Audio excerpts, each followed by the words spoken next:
My sister and I married into the Phoenix clan at the same time and, coincidentally, gave birth at the same time after my sister birthed a purebred golden phoenix. The eldest prince she married was immediately crowned the next leader of the Phoenix clan. Meanwhile, I gave birth to a mixed-bred pheasant and was condemned to death along with my husband, who was the second prince. It was only after my death that I found out the pheasant was my sister's child. It was a ploy concocted by her and the eldest prince. The goal was to hide the bastard bloodline of the eldest prince and steal the throne of the Phoenix clan. When I opened my eyes again, I realized I had been reborn. I didn't give birth, and my sister was visiting me with a haul of supplements. Chapter ever since I became pregnant, I had to sleep in the room next to the sycamore tree, otherwise, I can't sleep at all. Sometimes flocks of colorful birds and magpies gather around me, chirping endlessly. It must be the little one in my belly causing all the commotion. I looked at my sister, Freya Horn, as she feigned distress and made a show out of rubbing her belly while recounting the strange signs that had been happening since she became pregnant. It was then that I realized I had been reborn, a pheasant egg having to sleep next to a sycamore tree, magpies circling a tree. What a joke. Regardless, I knew better than to call her out on the spot. Since she had been setting up her act since I was pregnant, it would take more than a brisk comment for me to expose her. I smiled and remarked, "Hey, sis, with all these strange things happening around you, it looks like you're going to give birth to a little phoenix."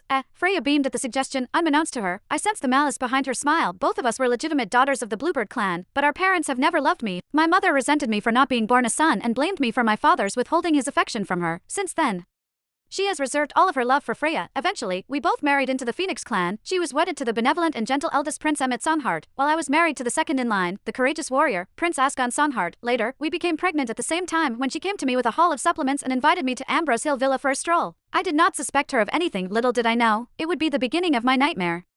In my previous life, it was only after my death that I learned that Freya and Emmett had plotted my own death and Asgon's. Since Emmett was a mixed-bred pheasant born by the adulterous Queen Lysan Songhart, it was no surprise that Freya's child was bound to be mixed-bred as well. The aging Phoenix King, King Dolan Songhart, longed to see a purebred phoenix egg hatch before his death. He issued an order that all eggs were to be brought to the palace for incubation. Emmett feared his bloodline being exposed. He knew it would spell his death if word got out. If something ill were to befall Emmett, Freya would not only lose her prestigious position as the princess but also be banished back to the Bluebird clan one way or another. She decided that her offspring had to be purebred. With that, the wretched couple set their sights on me. They joined forces with Queen Songhart and drugged me while I was in labor. Then, they swapped out my true pureblood golden phoenix egg with a pheasant egg. If it weren't for me finding out about the truth after my death, I would never have believed that the sister I had grown up with could betray me like that. After swapping out my egg, they made sure to hide their tracks. They accused me of laying an ill-omened pheasant egg, then had me thrown in a dungeon. After that, Asgon fought his way into the dungeon to rescue me. Then, the Phoenix King questioned him about his lineage and sentenced him to death by torture. Even after that, Freya refused to let me catch a break. She came up to me and taunted me. "It's just like Mom said, you bring bad luck wherever you go. Back home, you were the reason Dad began to resent Mom, and now that you got married, you even got your own husband tortured and killed. You have no right to live. You're better off dead." With that, she ordered the guards to have me thrown into the demonic lands, where I was tortured and eventually dismembered. When I looked at Freya flashing her smug smile at